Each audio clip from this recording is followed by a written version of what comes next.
Hey everyone, thanks so much everybody who's joined us so far. We're going to go ahead and get started here in just a bit. Allow another couple minutes or so for people to come in, and excited to get things kicked off with the webinar today. It's been a little bit since we've had our last one, so I'm excited that everybody's joining us. Just for those of you who are coming in, just like to make sure everything's working here on the webinar interface. You'll notice to the right-hand side of your screen, you should have a chat box there.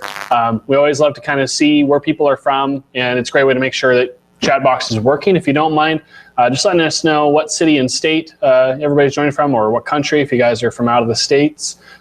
So we just love to see and hear from everybody. By the way, my name is Zach Merritt. For those who haven't been to one of our webinars before, I'm in charge of our webinars and training here at Share Faith. And we also have with me today Mr. Aaron Adachi, who is on the chat. And Mr. Adachi here is going to be standing by to just check in on anybody with questions or comments that you guys have throughout the webinar.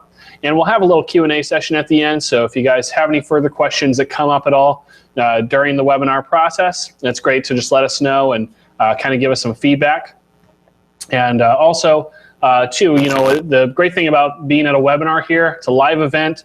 Everybody here, you guys can chat with each other, so feel free to make any comments on stuff. So, you know, as we go along, I love to kind of see more what you guys are doing. I know, looking at the poll that we had earlier, it looks like about half the folks who answered said that you guys are already working on a church email newsletter and have some experience on that, so that's great to hear. And about half the folks here haven't done anything with it before, so this is a learning experience, and hopefully everybody here gets some great information out of this. I'm excited to get things started. So it's about 11:01 now, so I'm going to go ahead and get the ball rolling. And, you know, I just want to say, first of all, Aaron, I'm just so, you know, it's so nice to be able to have just a webinar where, you know, we're just sharing information. It's just educational. I love the fact, you know, it's church email newsletter. You know, it's not necessarily exactly what Share Faith does. You know, there's definitely parts of what Share Faith does. You know, but you know, we're not here to try and sell or promote. I mean, I don't have to sit here and spin out the fact that Share Faith offers over 70,000 worship graphics and media, or the fact that we have one of the most intuitive and popular church website builders out there, or the fact that we are also including a church mobile app for our complete members, or the fact that we offer a worship presentation software that's just awesome, or groundbreaking Sunday school curriculum, or you know, really any of that stuff, or a new online giving platform. I don't have to sit here and spin all that out and tell everybody about how awesome, you know, I mean, you know, I'm sure everybody understands Share Faith is pretty cool, and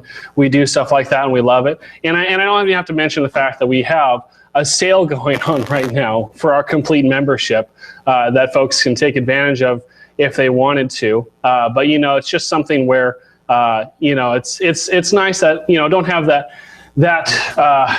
burden on us today. We're just here sharing and equipping, and that's awesome stuff. So, okay, you probably caught my shameless plug in there. But anyways, just to let you guys know, we do have a sale going on in Share Faith later on if you guys want to check it out.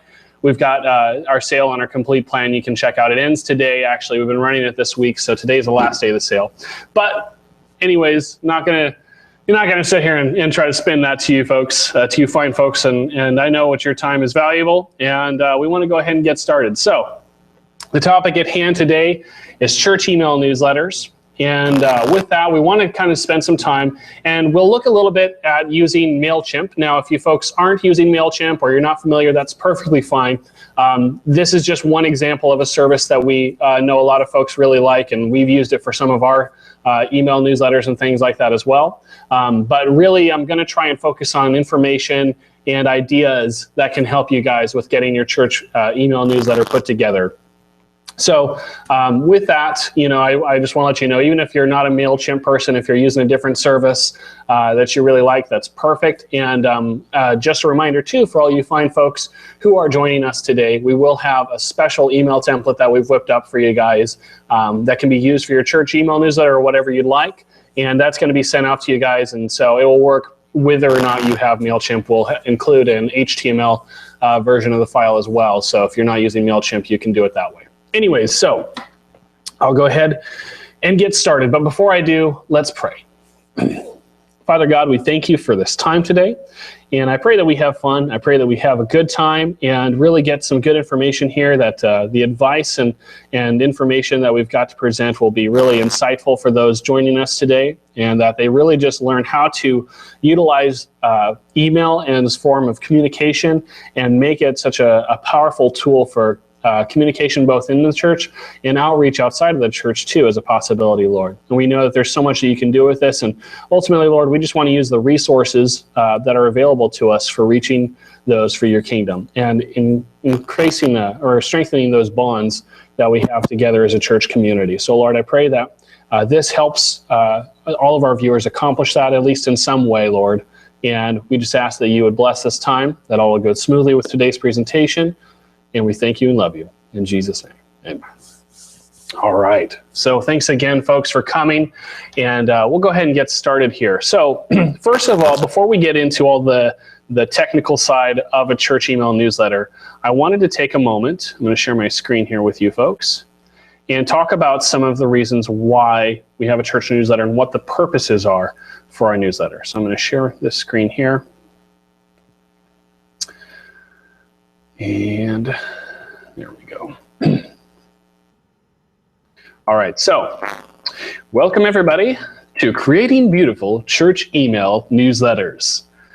All right, so we'll go ahead and look at first the question, why? Why does a church need an email newsletter? Now, it's interesting because, as I said, only about half the folks who are joining us today are actually utilizing an email newsletter as a form of communication.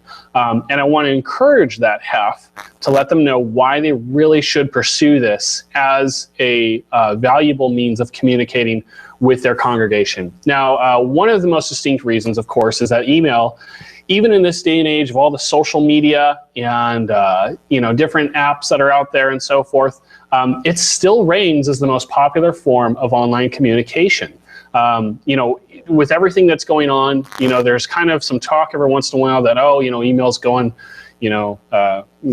downhill, nobody's using that anymore. That's not even close to true. I mean, there are literally billions of emails sent out every hour, and it's still one of the fastest it's still one of the most widely used forms of actually interacting out there online.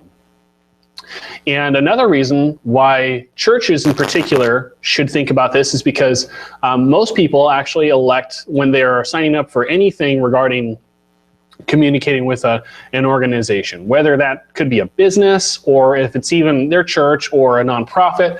Most people are saying that they prefer to receive emails from organizations. And I think there's a few good reasons for that.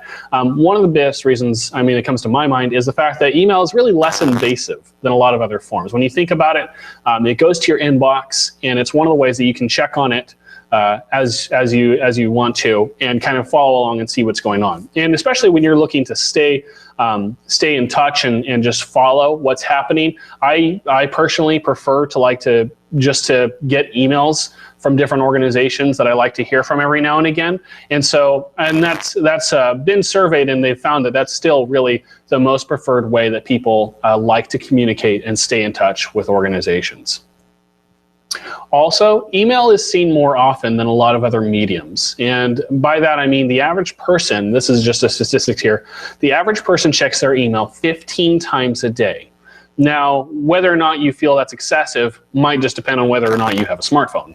Because I can tell you, as somebody who has a smartphone, I am notorious about this myself. And every time I see a little notification pop up that I have new email, I have to restrain myself from checking it to see what somebody just sent me. But I am probably easily that 15 times a day person, and I'm sure a lot of folks watching this are probably feeling the same way in a lot of respects. So, the average person checks their email 15 times a day. So, throughout the day as you're sending emails to them, or, there's always a really good chance someone is going to notice your email and see it and, and want to check in to see what you've got to say.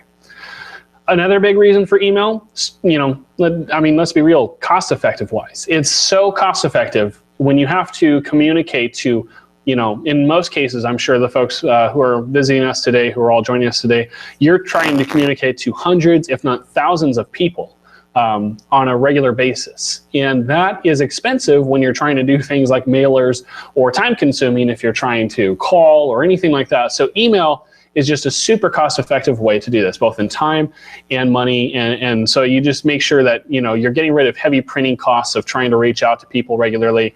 And it's just a great way to make sure that people stay in touch with what's going on. All right, so now let's talk a bit about the purpose of a church newsletter. Because if you go, okay, fantastic, we need a church newsletter. That's a popular form of communication. You sold me there, Zach. But if you don't have any real purpose as to why you're doing it, then you should hold off and kind of evaluate that first before you jump straight in. So determining the goals that you want to achieve with it. Well, first of all, updates. So when I'm talking about updates, this could be something where you are making announcements, or you're providing event updates about things going on at the church, or maybe even just updates as to what's happening in the church. Because this is the newsletter aspect of it. Something where I'm sure you're familiar with in any form you've done a newsletter before. If you have, this is just a simple, basic. Probably comes to mind for everybody who's first thinking of doing a newsletter is sharing to some respect, and sharing in a way of actually being able to share your newsletter across different platforms. So you can share an email newsletter online through your social media channels, through your website, of course, to people who are subscribed to your newsletter. And there's other ways too that you can get aboard and be able to share your newsletter much more rapidly than obviously if you were working with just a strict print mailer. Encouraging. Now, this is maybe not as popular or not as familiar of a way of doing it, but you can use your church newsletter as a way to encourage others. And this can be done through sharing, say, blog posts on your website or devotionals. If you have a leader in your church who would like to write something for the newsletter, then you can do so, and they can use that as a form to encourage your church, or really anybody who is subscribed to your newsletter. So it's a way that you can continue to minister in that aspect, even through your church newsletter. And then announcements. So announcements, as I kind of touched a little bit with updates, but if you need to make any announcements of changes, this is a great way to let people know if there's any changes of plans. If you have a new announcement for an upcoming event, say like, hey guys, Easter's right around the corner. We're going to have a special service at this time and location. Getting that out in your email newsletter is very important, because that's going to be one of the most widely seen areas to get announcements out. And this is a biggie. This is a biggie when it comes to your online interaction with your users, providing a call to action. So what that means is that this is kind of a marketing term, but it's something that's very important to think of when you're working with email. The nice thing about it is you can provide a means where somebody can take action right at that time and moment to follow through with whatever you're asking them to do. So let's go back to the example of an Easter, your upcoming Easter service, and you want to do something where you perhaps need a large group of volunteers available to you to help with getting that service prepared, whether it's maybe food or setting up chairs or moving some equipment or set pieces or whatever. If you need something like that, then the great thing is that you can have a section in your newsletter that talks about that and links directly to perhaps an online registration form on your website that they can follow through with, or you can tell them, here's a thing to reply back to us to let us know you're interested. However you would want to do that so that somebody can actually take action right at that time and be able to immediately respond through. And that's just a way that you can get a lot more people a lot more effectively and gather the volunteers that you need more quickly. Another thing could be if you are, say, promoting a situation where you would like to take a special offering. Perhaps there's a particular member in need in your church, or there's a ministry that you really want to help support, or something like that. Then you can do that through here as well. So emails are really great in being able to allow you to provide a call to action, unlike what print resources can do, where you have to hand those out and just wait for those to get back. This is a much more instant form of people being able to do that.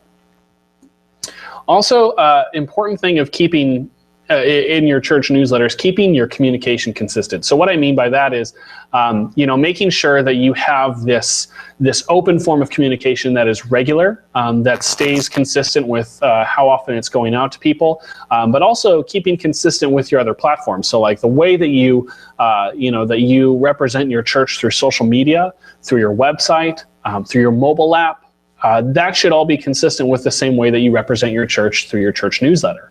So keeping that voice of your church consistent is a great way. And again, email just being another platform that you can utilize to share that voice with others. And so keeping that communication consistent should always be part of what you are planning to do with your church newsletter. All right, so let's see here. So now that's great and all. We've talked about, the why and the what you can do, but let's talk about getting started with this process. Now, of course, I know about half of you said you've already got started with your church email newsletter, but you might get some new feedback here on other things you can do to help it along.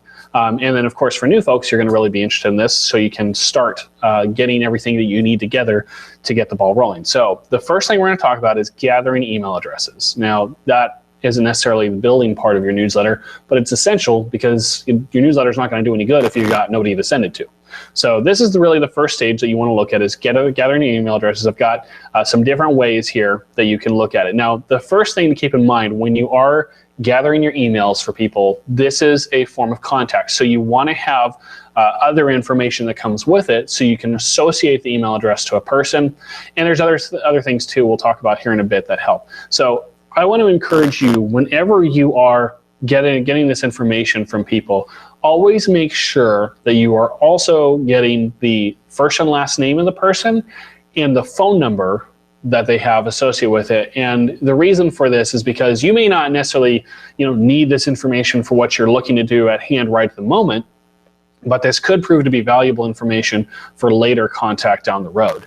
And the name is actually going to be something that, like when you're using a service like MailChimp or another one that does an email campaign service, if you have that information, you can input that into that person's record and be able to utilize that as well to personalize your emails, which is just a nice feature, and we highly encourage you to make use of that. So name and phone number should always be collected together with your email addresses. And as far as getting the email addresses, the first thing probably comes to mind for everyone first, but just to say it, so it's, for those who don't necessarily jump to that spot immediately, is checking your current records. Now, if those records have, not been updated in a few years, then I wouldn't suggest them to be your first place to go. But if you've got any recent records, whether it could be something where, a church directory that's been recently updated, or if you've got any events that were recently registered for and people provided their email addresses with those forms or anything, then check all that information first, of course, just to see if there's anything that you can pull from there and start to grow that database of emails that you've got. Also, this is something important to keep in mind. And for some people, this might seem like common sense, but I've actually heard a lot of cases where people don't really think about this when they're getting people to use registration forms in their church. And particularly I'm referring to, say, like a paper registration form, because of course if it's online, you can just pull the data.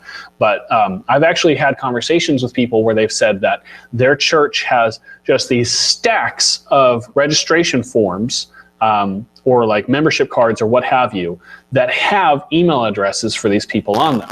And so if you've got that, again, that kind of falls into the current record situation, but if you've got anything recent that you've been doing, and going forward, think about this as you're doing it.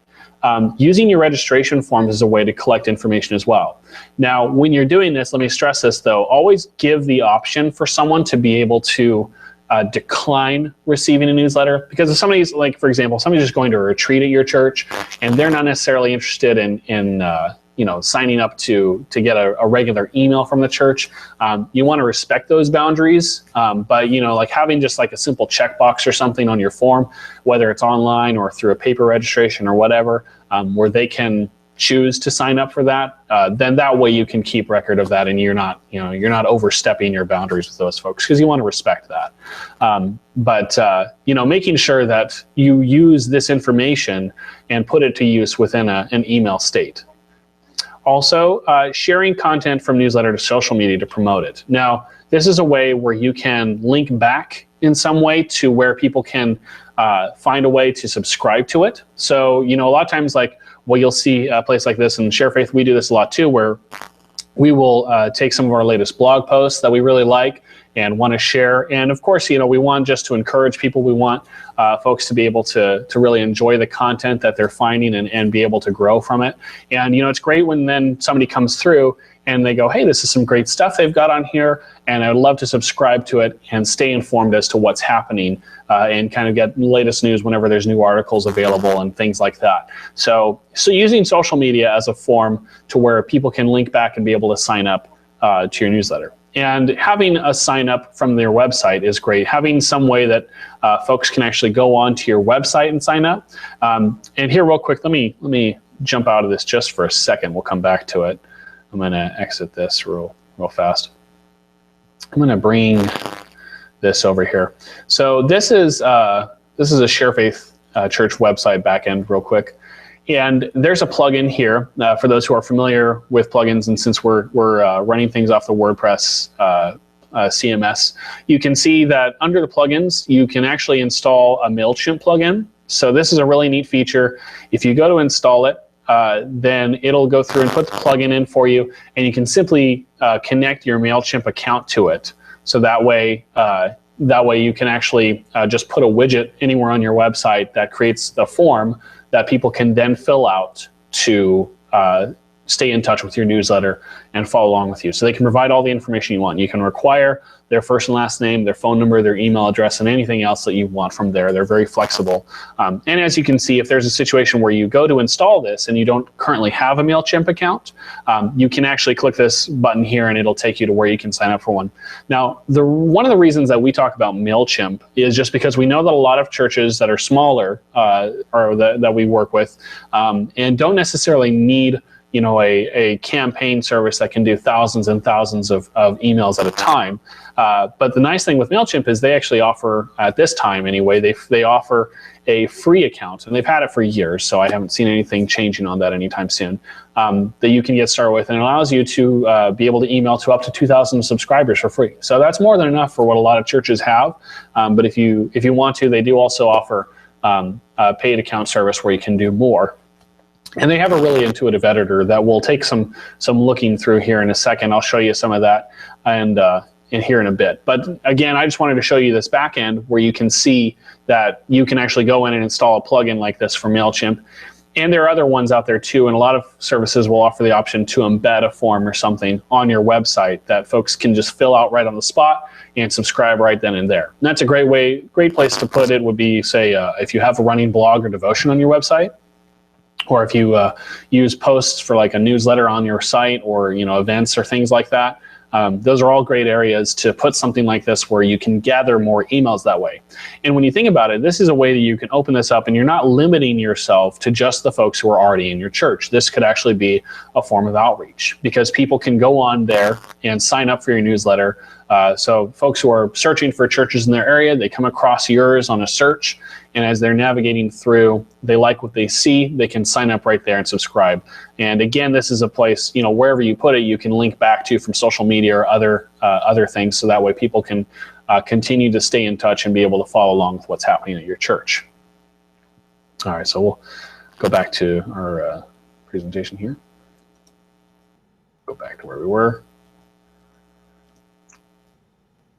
All right, so this is something that you may, I don't know, this isn't something you hear about too often, and I think this is something that more churches need to think about, but using video services like YouTube or Vimeo, where you're hosting them on their sites there, since those can make it to where people can run across, say if you have sermon recordings, or if you do any special video presentations or kind of event announcement videos that you like to share on social media. A lot of churches do that nowadays.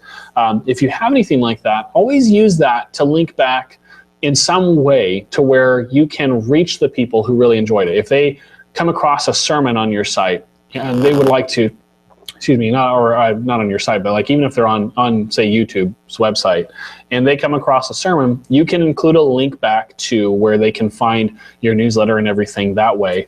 So you can gather their information and be able to have a means of communicating with them afterwards. And there's actually, again, this is some of this stuff we're talking about is a little bit more of a marketing situation, but there are businesses who have grown entire email lists from YouTube.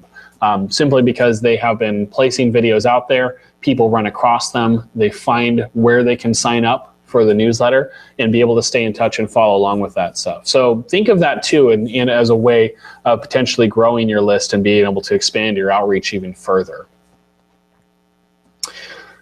Another thing to think about when you're gathering email addresses, now this is going to depend on your church size and the way you communicate, but you can segment your list and be able to break it into further groups, so that way you have more control over who sees what from the emails that you send, meaning that you can build out emails to be very similar, or perhaps worded differently for specific demographics. For example, let's say you have an upcoming women's retreat, and you would like to be able to send a specific email to the women of your church. So if you have that information collected, you can create a field in your list to be able to dictate, this is a female, this is a male, and be able to separate lists that way. And so you could send one thing to the women at your church saying, hey, come take a break with us, come join us at this retreat, this day and time, this is how much it is to register, so on and so forth, and give them the options to register right then and there. But maybe you want to send something different to men and say, hey, tell your wife or significant other, like, we've got the women's retreat coming up, and let them take a break, and so you can word things differently and personalize it. That's just one example, and again, it depends on how you prefer to communicate to your congregation, but it just opens up more opportunities to be able to personalize things more and build things out. You can even create lists for volunteers and administration. I think that would be one of the more popular options that I could see churches using this for. So you can then make sure if you have, say, a large set of volunteers that you need to communicate, which some churches do have, hundreds of volunteers, then this is a great way to be able to mass email all of those folks and send something specific to them to let them know, hey, we're needing volunteers for this event, or hey, we're having a volunteer recognition dinner at the church at this time. We'd love for you to come. We appreciate everything you're doing. Things like that you can do to help kind of be more specific and pinpoint who you want to speak to within your email database. Now, these are just some examples, and the thing is, you can talk to your team, and we love to hear feedback too. Again, this is a webinar. We love chatting with you guys. If anybody has anything else that comes to mind as far as gathering email addresses, getting information, and utilizing those within your website, within your email service, we'd love to hear more on your feedback and kind of what you guys have that you do for your plans. Now, before we get any further, and just this part here just says there's lots of ways to do it. I'm sure I'm just touching the tip of the iceberg here of different ways that you can utilize your lists and get them ready. So before we go on to the next thing, I'm going to go ahead and show you a little bit here with MailChimp, and just a little bit with their interface. Now, this is a template builder. So the nice thing is you can create templates and then reuse these over and over again. So it makes it very easy when you have a design that you like to use and you want to stay consistent with that design. And I'm going to talk a bit more about consistency later on because it's an important thing. But when you have a design that you'd like to use, and so here, this is your starting point for your template. You can kind of see they've got some general layouts that you can begin with, and they'll just fill it with some kind of default content that you can overwrite. Let's go ahead and go for, let's take a look here. Why don't we do a 1-3 column situation. So if I select that, it's going to open it up in their editing interface, which I really like. And I've seen a lot of them that are similar in a lot of ways. So, this isn't the only one out there that offers a really intuitive editor. And I'm not going to sit here and spend a bunch of time showing you all the MailChimp stuff because it's so easy to just jump in, and you can really see a lot of this here on the right-hand side. These are the different kinds of fields that I can add into my email, and it's a nice drag and drop system. So if I want to, say, add an image with a caption, then I can move that over here and just move it where I want to drop it into. So if I want to put it right here, then it throws it in. And you can see I've got it set up so it'll give me the spot to add an image, or I can put in my own text. There's also options where you can choose how you want this laid out. So I can go to Style and choose text color, all my font choices here, how I want the text to align. The settings gives you a little bit more control over the overall the overall field. So let's say, for example, right now I've got it set where the caption, or the text in this case, is at the bottom of the image. Let's say I want it to be the left. And so it moves things around and resizes it all, so that way I can now put an image to the side and have text to the other side of it. And you see that a lot of our emails, where you'll see we usually like to include an image to the side in different places, so usually above or to the side. And the nice thing about this is it makes it so easy for adding imagery into your newsletter. And that's a huge thing that we'll talk about in content, because I don't know if you know, but I've seen so many church newsletters that are just so text heavy. And I don't want to get into my rant on that at this moment, because I'll rant about it later at you. But and that's not necessarily the fault of the church, of course, either. A lot of times they're working with basic email systems, or they just don't really have a lot of savvy themselves in terms of how to place imagery in text. And that's kind of what we want to show more of here as we go on. So, but the template editor is very straightforward. I really like that a lot. And here's an example. I'm actually going to show you guys a template that we are going to send out to you, so you can see a little bit of how it's set up. And again, the idea is just to give you guys something that you're welcome to use if you want. Let me pull it up here. So here we go. So this is an example of a template that we designed here for you guys. So you can see we have the church logo appearing up at the top here, and we've just got it set so the logo doesn't really take anything away from the design, and it's just there. It's nice since it's not covered by anything. It's real clear and shows up real well right there, and it's just an image that's placed in there. And then as you go through here,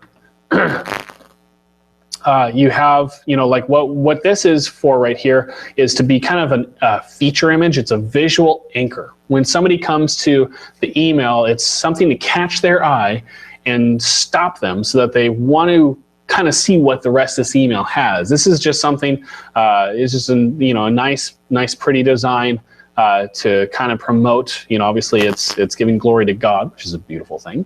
But then from there, they can kind of read on and see more of what this newsletter is about.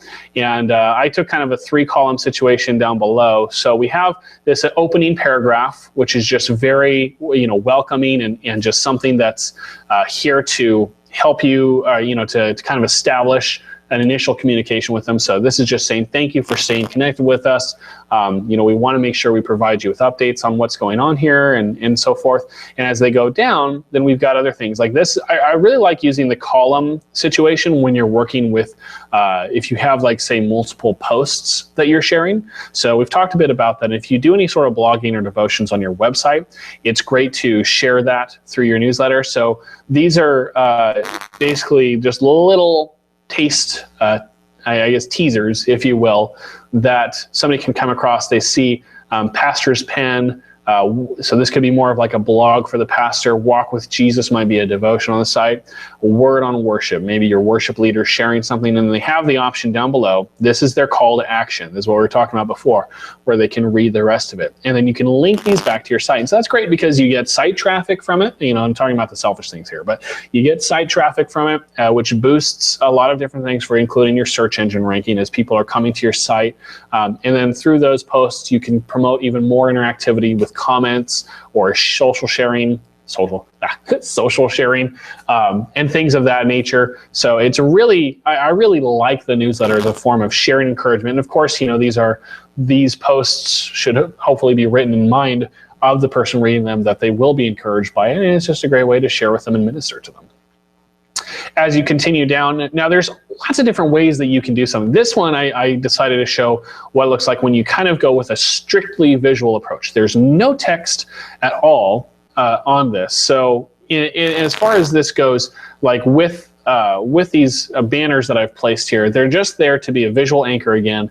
And you can see like they're promoting like recent events, click here, upcoming events, click here. So those would naturally link back to a page on your site that you have where you can then have that information. And so obviously you don't have to do this with just events. This could be, these could link to say an overall blog page that you have on your site, or they could link to, other areas that you want to draw attention to without necessarily taking up a whole bunch of room on your newsletter. And that's something else you want to be conscientious of.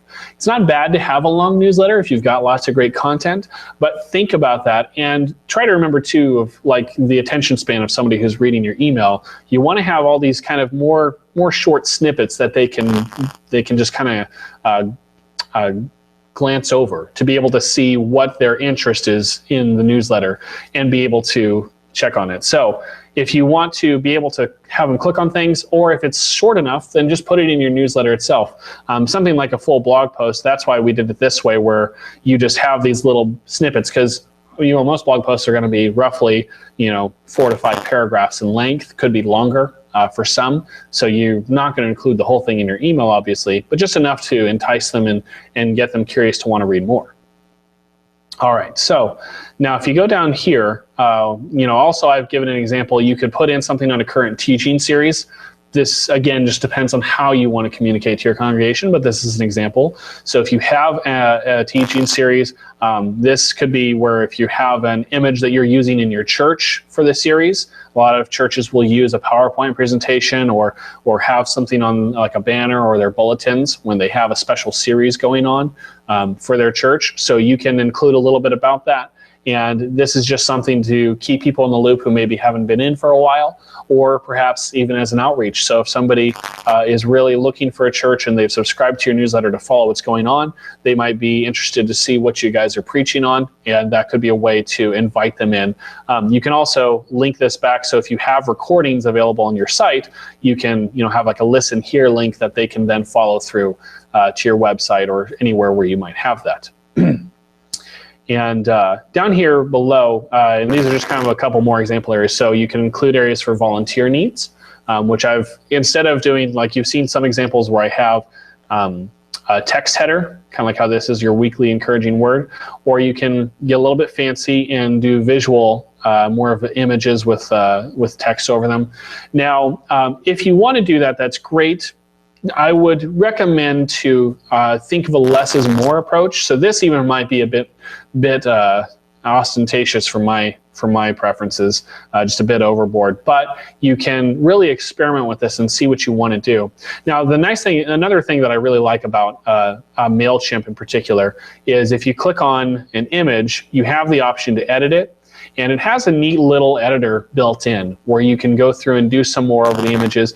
Just basic changes, like you can do different filter effects over it. You can see some examples here, like different kind of applies different color tones and things like that, if you're just looking for something like that. Or you have the option too, you can even add text over the image. Where's that at? Right here. So if you want to add additional text, you can, and it just gives you kind of a pre-listed fonts that you can work from and be able to choose color and all that good stuff. I mean, it's pretty straightforward and easy to work with too, which is just really nice. You can be funny if you want to and add stickers. I don't know, it depends on, again, how you want to represent whatever it is that you're talking about. That might be fun for a kid's newsletter. But so anyways, you can go through and do things like that and do a little bit more tweaking in MailChimp with an image editor system. And again, there are other platforms out there that utilize these types of functions. But it's all up to you how you want to do it. I actually, a lot of times I like to just use Photoshop because I have a little bit more background there, so I like to work within that, but that's a pretty advanced platform for a lot of people. So that's where it's really nice that MailChimp and other services offer something like this that is a little bit more stripped down and user-friendly than trying to do everything in Photoshop. And as you can see here too, another point I want to bring up is your consistency throughout the newsletter with different things, not just your imagery. I mean, you can see, for example, I've kind of regulated things to this kind of a tan beige color. You can see a little bit of that here at the sunrise and the lettering, and then down below with the read more and recent events. So you've got a lot of browns and tans. Also, I've been keeping it to where there's lots of blues, and then otherwise it's kind of more generic colors. And then prayer requests is a little bit more out there with the green. But so it's not like I'm keeping myself to only these colors, but trying to keep it to where the shades are similar. So it has a visual continuity throughout the email. So it just kind of all feels like it's the same thing and you're following along with it. But it's different enough to where different things like this blue is much more striking, so it catches your eye even though it's a smaller image. So keeping in mind of that sort of thing, and if you have any particular coloring that you use, say in your logo, in your church logo, or any branding that you work with within your church, then it's great to kind of keep that consistent as well across the board, including your emails, with the ability to change things as you see fit. But keeping it as close as you can is great, just so that, again, it just fits with your church's image and people can associate it and understand that. So now down here also I have links to social media. So of course, having the ability for people to connect to you through other means, and you can put in all kinds of different social media platforms. By default, it has things for Twitter, Facebook, or to your website. And you can go further if you have Pinterest, YouTube, Tumblr, Instagram, all that good stuff. So you can include all of that down below and add more if you want to. So you can, if I want to put in our church's Instagram, then I can do that here, and it just adds it right into the icon list. So it's really easy to work with in that. And then you just put in the link to your Instagram page so people can go to it. So having those options to connect with. Now, also, let's see. So I was also going to mention that the text continuity. So I've actually gone through and made sure that all of the text is using the same fonts. So all of my headers are the same font and about the same weight, with the exception of, obviously, these ones are kind of more subheadings, so I've made them smaller. But then as for all of the paragraph text, the body that people are actually reading, keeping that to a real legible font, good size, and then making sure that all of the sections on my email have the same text.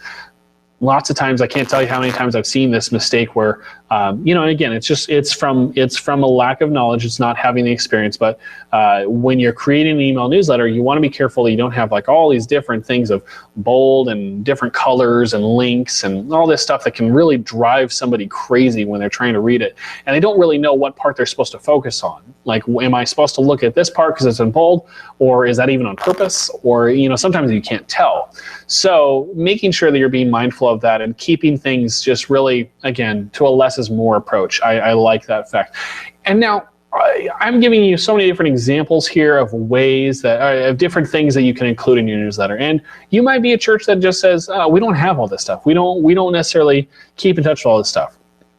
That's fine. If you just have like maybe one or two things that you want to share in the newsletter, that's great. But just do it so in a way that it's enjoyable, it's readable, people want to keep, following along with whatever that is. And then eventually you can build on that. But, just whatever you want to do as far as, keeping something out there so you're still communicating, even if it's not necessarily, what you might want it to be at this stage, but having a platform built that you can then work on, a foundation started.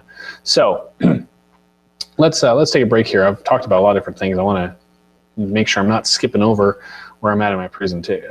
In the presentation. So I'm gonna let's see here. Let me pull back our presentation. So here's some other ideas for content, and I know we're just talking about this, so make sure I'm covering everything. So as far as content goes, you can have things for events. We talked a little bit about that with updates. So letting people know about events that are going on at your church, whether they're recent events or upcoming ones, just so people can kind of see what's happening. Featured posts, blog posts, kind of like what I showed there with the pastor's pen and all those ones. So if you want to promote any of those and get those out there. Prayer requests, it's a great thing. So if you have any, if you want to open up a channel of communication where people can actually submit prayer requests to the church. So if there's something going on, maybe they don't attend church regularly or have the ability to speak to somebody in person, this is a way you can open that up and say, hey, we're still here for you. We want to pray for you. And have a way that people can do that, or even praise reports. It's great to be able to share, a testimony of what the Lord's doing in someone's life through a newsletter. And that's another example of something that can be in there and with somebody's permission, is including part or all of someone's testimony as a post or a segment of it in the newsletter, so that they can really share how the Lord is working in their life and use that as an encouragement to others who are reading. promoting needs in the church. Like I had that volunteer needs one. It could be if there's special funds needed for anything to do in the church.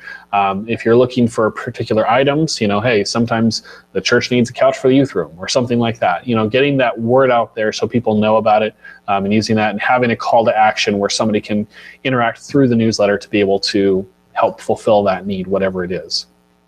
Linking to other platforms like I showed you with social media. So, linking back to your website, linking to social media channels. If you've got a mobile app that you would like to promote and get it out there so people are using it, linking to your App Store or Google Play or whoever it's through so they can download it. I like the idea of actually sharing a bit on a ministry spotlight, because it's a great way where you can either share about ministries that are happening in your church, or maybe it's a ministry that your church is partnering with that you can then be able to communicate more about. People can learn more through your newsletter. And again, it's just another way to engage your readers and be able to also, kind of share what God's doing, through that ministry and how the church is working together with it in whatever fashion. Recognizing leadership. It's great to be able to stop and say thank you to people who are both, staff, paid staff, or volunteers, people who are doing it, going out of their way. And it doesn't necessarily have to be like a, what we place on as a, leader, like the senior pastor. Like it's great to say thank you to him too, but also, or her, but also saying, just recognizing the people who are, deacons or coming to help clean the church every other week, or helping, serve at the homeless outreach. Ways to, let people know, like, hey, this is a place where, our focus is Jesus and can't speak today, and sharing his word and being his hands and feet. And these are the people who are in our church who are taking time to do that. And we just want to thank them for it, or groups of people. And celebrating special days. It could be kind of silly for a lot of people, but things like birthdays or anniversaries, those are special days. And, taking time to, just recognize those, say like, hey, this month, so these folks are having birthdays on these days, or these folks are having their anniversaries on these days. I know that's one thing that like my church newsletter does. And there's just something about it. Like whenever, your birthday month rolls around, you see your name in the newsletter, you're like, hey, like that's cool. But, so something where you can kind of make it on a more individual basis too. And again, if you're working with a really large church and you've got like 300 birthdays in 1 month, maybe you aren't going to necessarily do that, or you might say like, hey, I just want to recognize birthdays and link back somewhere where you can recognize all those. I don't know. But, this is a way that, I see a lot of folks do it, and I think it's something nice and very special to share with others and kind of build that community aspect. So there are tons of other things too. I'm sure this isn't even all the ideas I had written down, but I just wanted to give you guys some examples of things you can do. And there are plenty more different things that I'm sure you can think of too, that you can share in the chat or be able to think of as well. So I've talked a lot about consistency up to this point, and I want to give it its own special section, because I'm going to tell you that I'm going to say this is more important than what's in your newsletter is your consistency with it. First of all, consistency with how often you release it. Now, I know I did see some questions flashing about like how often should I do it, or anything like that. And I'm going to tell you, you are going to just do it as often as you can. No, it doesn't need to be, or as often as reasonable. You don't want to do it every day and like hound your people. But, it's something where, if you can do it weekly, great. If you can get a weekly newsletter out there that people can follow along with, and it's going to depend on whether or not you're a staff member at your church. I know a lot of folks here are probably volunteers who are wanting to help out, and that may be tough to do, to dedicate the time you need each week to do that. Weekly, I don't think is really that hard. I think it's not unrealistic to say a weekly newsletter would be great. But you know what? If you can't do weekly, if you can only do it maybe every other week, or if you can only do it once a month, like just make sure that you're being consistent when it's going out. So if you're doing it weekly and you decide, hey, we're going to do it every Monday or every Tuesday or whatever, then do it every Monday or do it every Tuesday. Do the day that you say that you're going to do, and just keep that consistency rolling. So if you can't commit to something like that, do it every other Monday. And if you can't commit to something like that, do it on the first of every month. Or if you can't commit to something like that, do it like once a quarter. I would say that would be my longest stretch I would ever suggest. I wouldn't do any less often than once a quarter, because it's not going to be a huge communication platform. It's not going to be as effective as it could at that. And I would even say probably my mindset would be not less than once a month. And I don't think that's unreasonable, even for a volunteer, to be able to spend just a few hours each month. We're talking just a few hours each month to be able to do something. But again, more important than what's in it or even how frequently is that it's consistent with its frequency. And if you are going to change that and you're going to make it more or less, just give people a heads up so they can know what to expect. Because that's the thing, your reader base is going to expect that newsletter to come every time at the same time. Not necessarily the same time of the day, but they're going to expect it around that time, and that's good.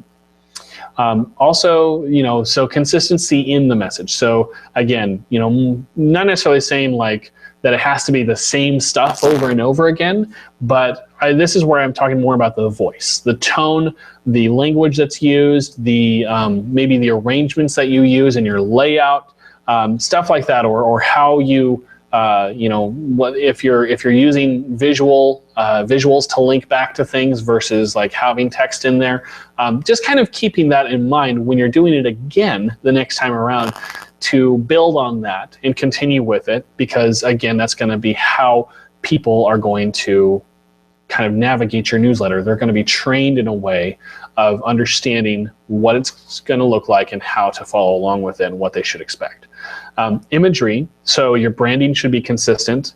So like if you're using logos, if you've got a logo and stuff and you're putting that in there, or even if you're just typing out your church name, making sure that's consistent with each one. Doesn't mean, again, it has to look exactly the same every time. If you need to change the colors up or do something a little different with the way it's placed, but just don't do that very often. Keep it as straightforward as you can. And your calls to action. Making sure that those are clear and visible when you present them, and that your readers are easily able to follow along with it. And overall, just making sure that you when you sit down to do your newsletter, create a list of certain rules and standards that you want to apply when you're making it, and just follow those. Just keep those open.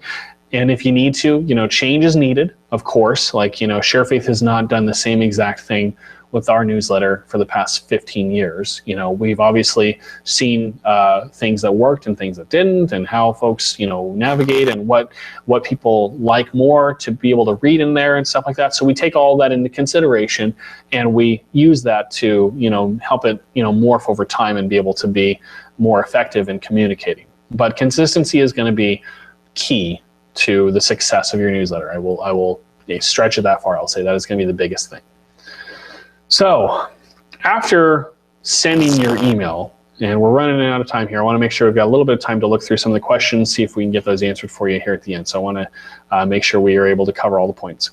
So after you send your email, now just as much as beforehand, getting everything together for it and then building the email, but once it's sent, there's some stuff we want to take a look at here to really track the success that your email has. Now, first of all, looking at reports. So whatever service you're using, if you're using just a basic email client, you're not really going to have access to these things. Again, this is why MailChimp and others work so well. And I saw somebody in there mention too, like Constant Contact, and there's literally tons of different ones that you can look into that do a great job and offer these kinds of services. But in your reports, they can give you lots of valuable information, like they can tell you what your open rates are, meaning about what percentage of your list of emails are actually opening the email. And also, you can look at clicks. So if there's anything that they can click on within the email, say like a link to a registration page or a link to your website or social media, all that stuff, you can track it and kind of see how many people are actually going through and clicking through to something else in the email, so like if the way that you're presenting it is actually being effective and making sure that that's working the way you want it to. Also, so once you've seen those reports and you can kind of see what's happening, and be sure to follow it for a while and kind of notice a trend, you can look at adjustments that need to be made. So if you realize like, hey, nobody opened my email, and you come to find out that your subject line was terrible, maybe you put something in there that you shouldn't have, which, by the way, subject lines, before we carry on any further, make sure you're careful about what you put in your subject lines. And churches don't necessarily need to worry as much, I don't think, but be careful with words like free or telling people like open up and see, what's in the email, or even be, just be aware, like think of like, hey, if I got an email with this subject line, would I open it? But even if you would, like, let's say you put something in there like, see how this man was set free from his addiction through Jesus Christ. Maybe you put something like that. Well, that word free could trigger something with their email client that throws it into their spam folder. And neither you nor they really have a whole lot of control over that sometimes, because these systems try to automate themselves so much. Or like, for example, with Gmail, which is about, we're looking at current statistics, is about 40-something% of people who have email accounts are actually using Gmail. It's very heavily used. Gmail has a system where it creates folders for different things. And sometimes sending through an email campaign service, a lot of times doing it that way, the negative is that it usually gets thrown into a promotions folder. Even if you're able to bypass that, if you have a subject line that it all looks, like it's supposed to be a promotion or something, it could get thrown in the promotions folder. And that's not necessarily bad. People can still see that. They can go in and read it, and it will give them a little color icon, tells them there's something in there. But it doesn't alert them like through the Gmail app, and it doesn't really list it as important to be in the inbox right away. So there's just things like that to be mindful of when you're making a subject line. How does it read? And just trying different things and doing your best to try to avoid that and get it into somebody's regular inbox. All right, so along with adjustments, you want to make sure whenever you're making changes, and when you're first starting out too, you want to give everything multiple tries. Never, ever, ever do something once and think, okay, that didn't work, I'll do something else now. Don't do that to yourself. First of all, you're going to make a ton of work because you're going to be changing things every week, because it's not going to be the success that you want overnight. You want to try and try again, keep going, give it multiple shots before you're going to give up on an idea, to really see if it's something that's sinking in. People are going to start interacting with it, whatever it is. Don't just throw it out the window if it's not working the first time around. I would say, it's tough to say because there's so many things that come to mind, like how often is the newsletter going out and how much data do you have to back up that it's not working.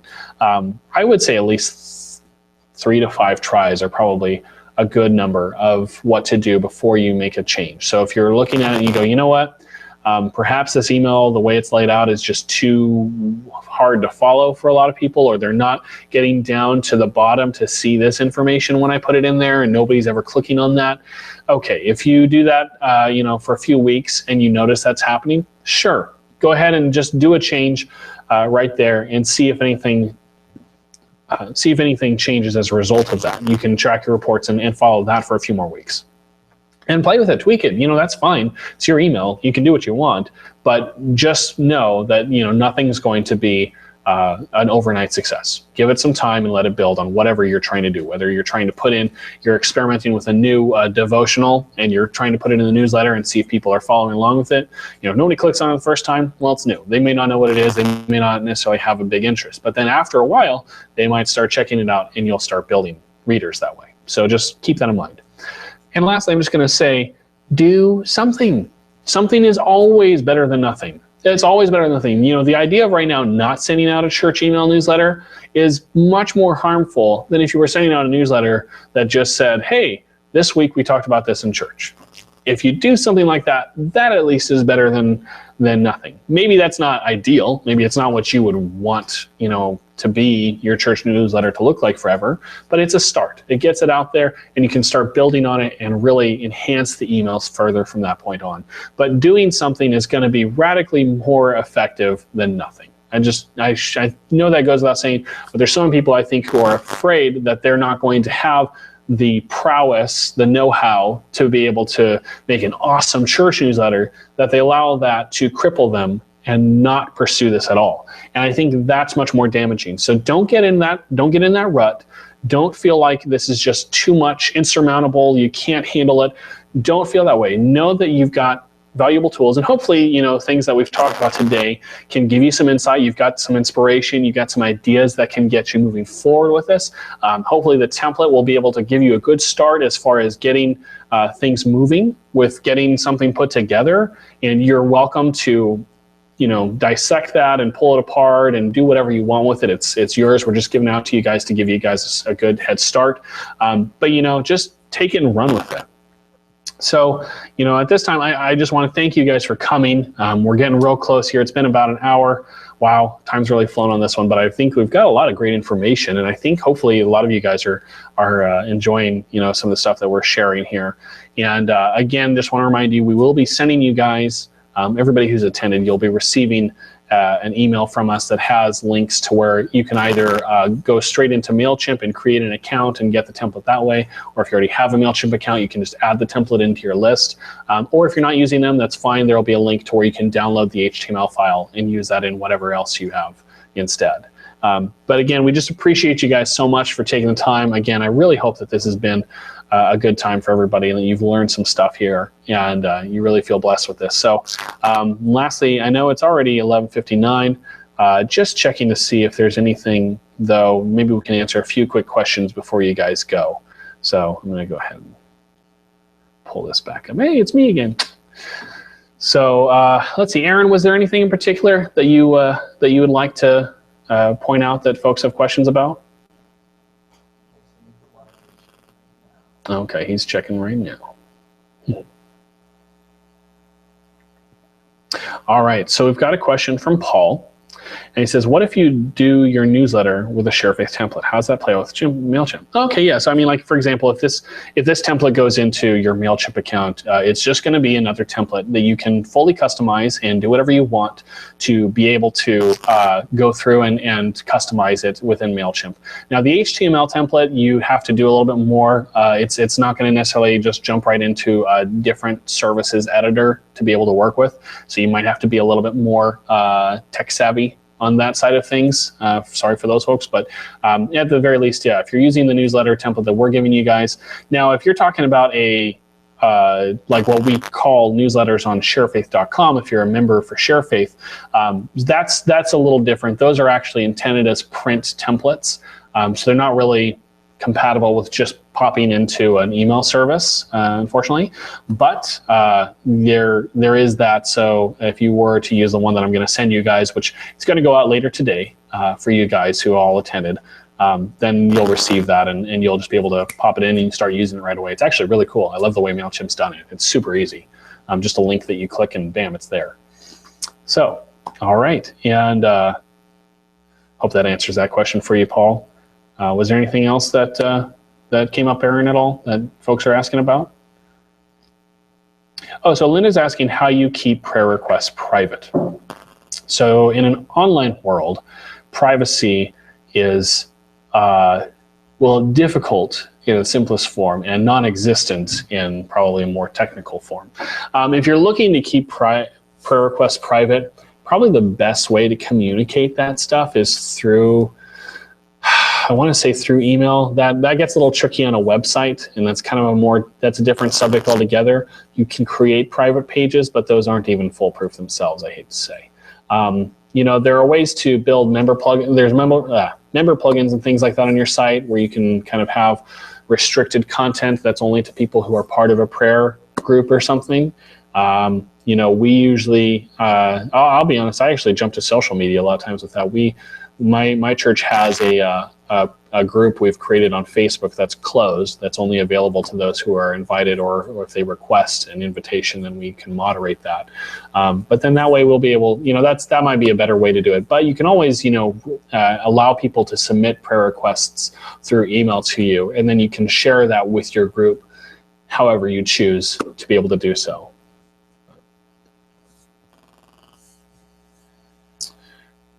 And G, love the name, G says, how do you stop your newsletter from ending up in someone's Gmail promotion folder? Well, I talked a bit about that, and that's something where unfortunately sometimes Gmail, they sniff out like, oh, this is coming from an email campaign service, and they may automatically throw it in the promotions folder.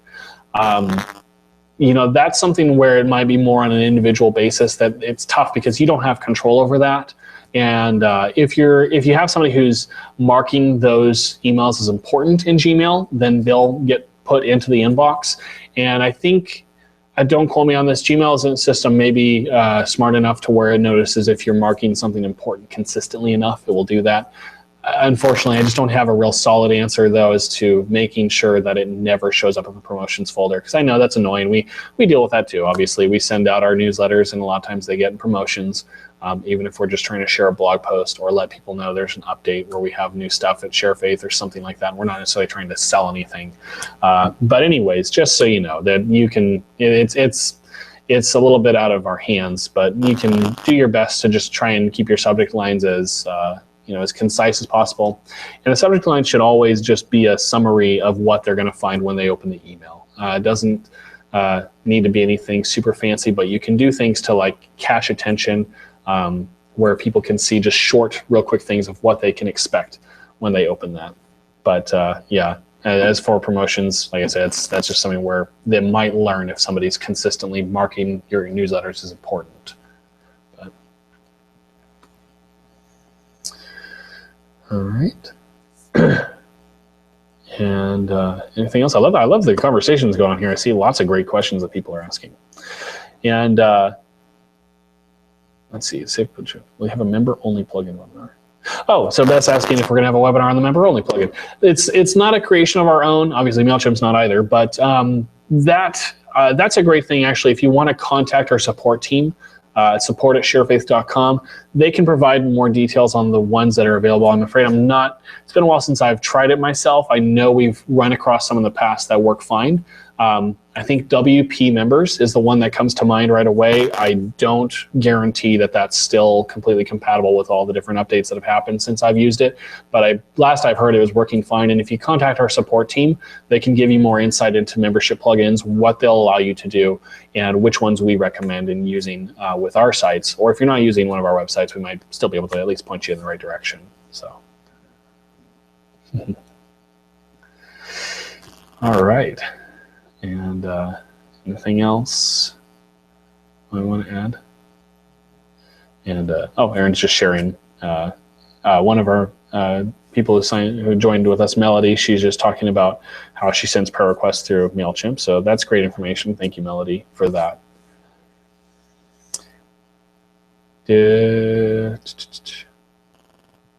Walter mentioned something about you need correction on the right side of your screen. Oh, okay. Let me see. All right. I'll take that off. So, but yeah, if you guys are looking into anything else for Share Faith, be sure to check out our website at sharefaith.com. As I mentioned, we are having that sale ends today, 15% off our complete plan where you get everything.